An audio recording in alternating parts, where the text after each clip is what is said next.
What is up, you guys? Welcome back to my channel, and if you're new here, just welcome. My name is Gemma Jade, but today we are going to be discussing the elusive women in black. For most of us in this community, the men in black are legendary. Even people who have never heard of these elusive entities do one Google search and they're hooked. They're also quite terrifying, though, in the monotone way they speak, the almost rubbery look of their skin, and their way of surreptitiously threatening witnesses to UFO phenomenon and even abductees, and getting these already traumatized and usually terrified individuals to keep quiet. Are they government entities? If so, which government? Are they extraterrestrials working alone or working with some human government with a plan to keep all knowledge of UFOs and extraterrestrials in the annals of myths and lore, possibly forever? I've done a couple videos on the MIB phenomenon, and I've done more research on and into them than I could ever recount for you now, and I'm still no closer to figuring out what the hell they are. I mean, I have my ideas, mind you, but you can go back and check out the other videos to hear about all of that. I'm here today to discuss something with you guys that I have been asked more times than I can count to do a video on. But until right now, right this very moment, when I was in the middle of researching something else and I came across some information on them, which before I could never find, the women in black. Make no mistake that the women in black are just as terrifying and probably more formidable than their male counterparts, only a lot less is known about them. That's saying something, considering how little, as I just stated, is actually known about the MIB themselves. One thing we can be sure of, and one thing only, what they are not. That's that they are not at all what we see in the movies featuring Mr. Smith and Mr. Jones. And just a side note, I always loved how they had the most anonymous names in the world and were doing movies about being completely anonymous government entities. I don't know, I thought that was funny. So, all right. Moving on. Is it an accident that I've heard your questions and your cries and have searched high and low for months on end only to come up empty every single time for even one article about the women in black? I would find lady in white stories or stories of women with black eyes or demonic females or wiki fandom sites, but never anything about the women in black. And I was beginning to think that perhaps they didn't exist.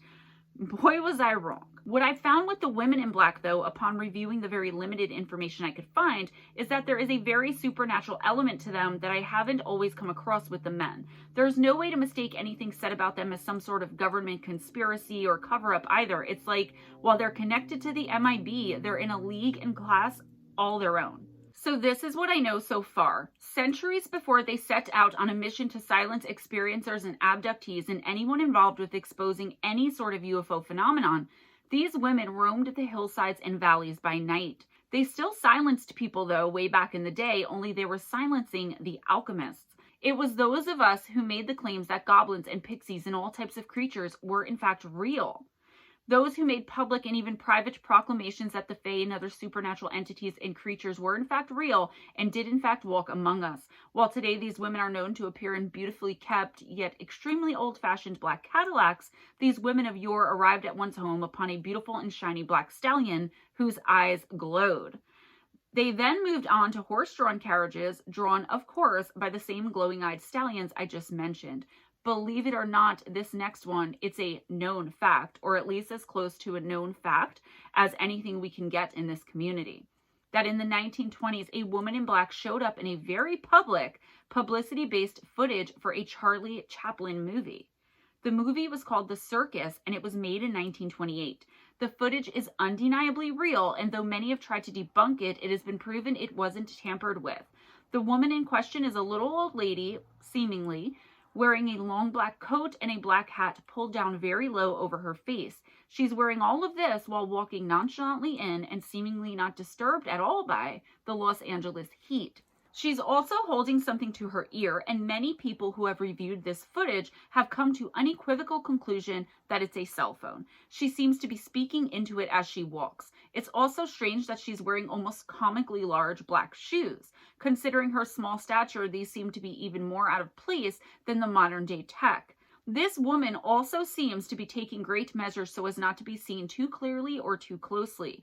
The next time we hear about one of these dark-clad women is an encounter I've already told, but I'll give a brief synopsis of it here in case you haven't heard the other video, which I can't even tell you what it was, except it was kind of recent. I have too many videos on my channel to be able to keep up with it. Anyways, let's talk just for a minute about the men in black. Albert Bender is widely accepted to be the man who started the whole Men in Black mystery in the first place. In the 1950s, he was visited by a trio of men in black, all wearing fedoras and making loosely veiled threats against him and his family should he not stop his research. Remember the disappearing penny? That's all I have to say. Predating Albert's experience with what seems to be the first ever reported MIB encounter by about a decade, the Bender family, Albert's young cousin and his parents to be exact, were tormented day and night by what we now can all agree was a woman in black. Only she wasn't knocking on the door or calling on the phone for a chat or visit. Oh no, this woman was a sort of harpy or phantom. The figure terrified both the young and the old in the house day in and day out for months, mainly setting her focus on the little boy, who I think was 10 or 11 at the time. There is no reason ever given, though, as to why this particular family was the subject of such horrific harassment, and I did the other video thinking this all came after Albert's ordeal, but I was really wrong about that, so disclaimer, I was wrong about that. Getting back to the women in black, in the 1960s, we end up somewhere where I am not the least bit surprised, and that is Point Pleasant, West Virginia. This, of course, is where the legendary harbinger of doom and destruction, the red-eyed Mothman, is said to make his home. This is when the sightings of the creature were at their height, too. Women in black would force their way into the homes of people who claimed to have witnessed the Mothman, terrifying them even more.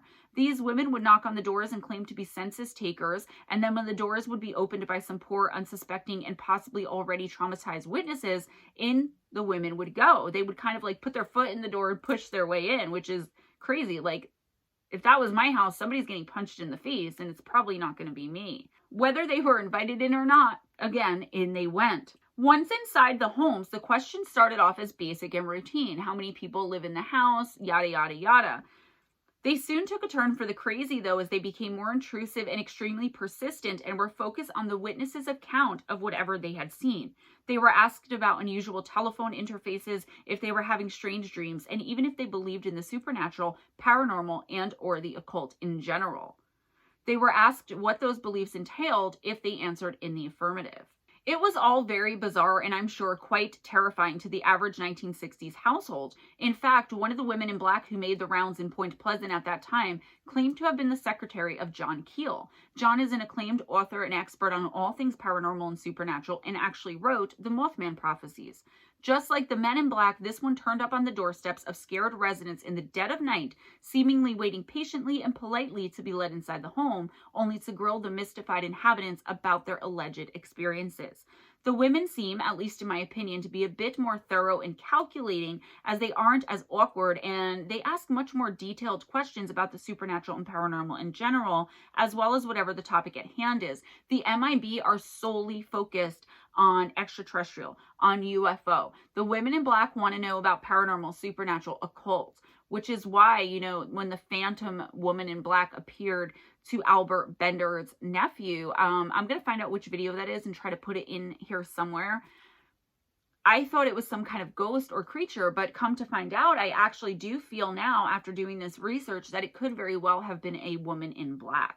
So this woman, who's said to have been John's secretary, was said to have simply vanished into the night upon the door shutting behind her, again, just like her male counterpart. The women are said also to leave a very distinct feeling of fear and dread in the people they not only question, but who they encounter in general. They're obviously not as reluctant to be seen in public and or during the day as with the case of the woman in the Charlie Chaplin situation. When he heard of the ruse being used to gain entry into the private homes of citizens on his behalf, John Keel made something very clear and put the fear of God into people, including myself, with just 4 words.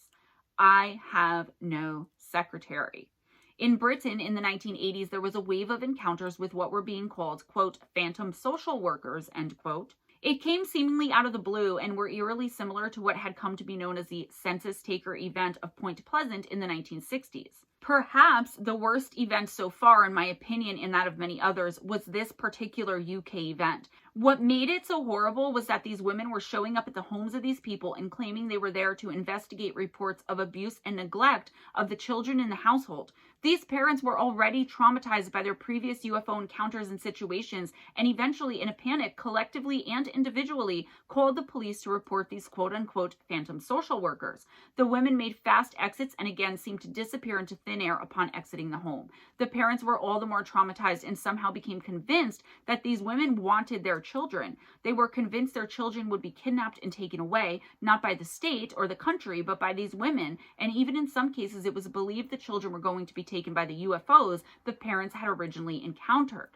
Today, I've given you just a glimpse into a phenomenon that I'm convinced needs way more attention. While the MIB scare the hell out of me and I would never want to meet one, especially not in my own home where I'm supposed to feel safe, I would be so bold as to say the women in black are much more calculating and dangerous than the men. They're also much less talked about, and that's because, in my opinion, they know how to blend in more and may in fact be more human than alien than the men. I believe the men are extraterrestrials wearing a kind of human suit to try and appear that they are actual government entities investigating UFO activities and phenomena. The women, though, remind me of something not quite human, but definitely not fully extraterrestrial as we have come to understand it through the men. Who knows, though? Maybe they're just from a race of aliens more acclimated to humans and to behaving like one. The words witch and sorceress come automatically to my mind, as does phantom and banshee. I don't know why these particular words, because they are none of them one and the same or even closely related in some cases. Maybe because I'm thinking of the old school witches who were practicing what some call black magic. In fact, I believe that the women came first and are now teaching the men, overseers possibly, as I'm positive that if we dig deep enough and go back far enough, we could find more women in black encounters and almost none with men. This leads me to believe the men are doing the women's bidding and the government, American or otherwise, is just a pawn in their sick and twisted supernatural / extraterrestrial game. Guys, again, sorry for the camera angle. I feel so uncomfortable right now like this.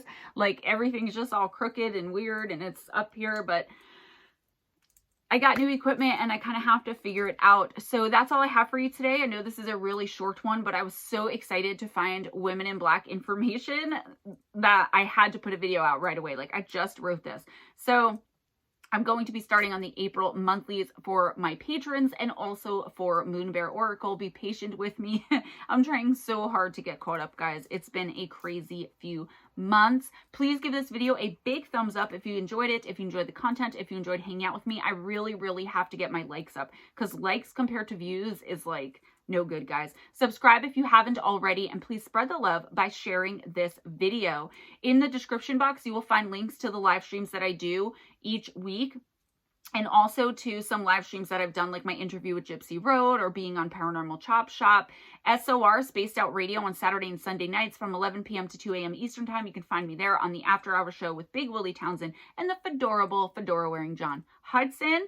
Also, Wednesday nights live right here on the Gemma Jade channel. You can find me from 7 p.m. Eastern Time to 11 p.m. Eastern Time. 4 hours of free one-card pull intuitive oracle reading, first come, first serve. Also in the description box, you will find a link to the paperback and Kindle version of my book, Missing the Fae Theory by Gemma Jade, and ways to support the channel. PayPal, Patreon, Cash App, Amazon wishlist, gift link. Thank you to everyone who donates. It keeps the channel going. Please go on over to my new channel, MoonBearOracle, where I'm going to discuss all kinds of, I want to say, mystical. I'm trying to figure out a way to say it instead of herb magic, candle magic, this, that, the other. I have a couple spots open for clients who want to learn about all of that kind of stuff on a one-on-one basis. It'll be an hour a week for 3 months with me. So if you're interested in that, let me know. I'll put that information in the description box as well. But please go on over to MoonBear. Show your support over there. I'm struggling a little to get it off the ground because of everything going on. But it will get done. It will get done. I am determined and I got you. Guys, thank you so much for your love, patience, support. Be kind to each other. It doesn't cost anything. Also, be kind to yourselves by making sure that others treat you with respect and don't take any crap from anybody, all right? Always go in grace, though. Keep your side of the street clean. Smile at a stranger, and I will see you next time. Bye.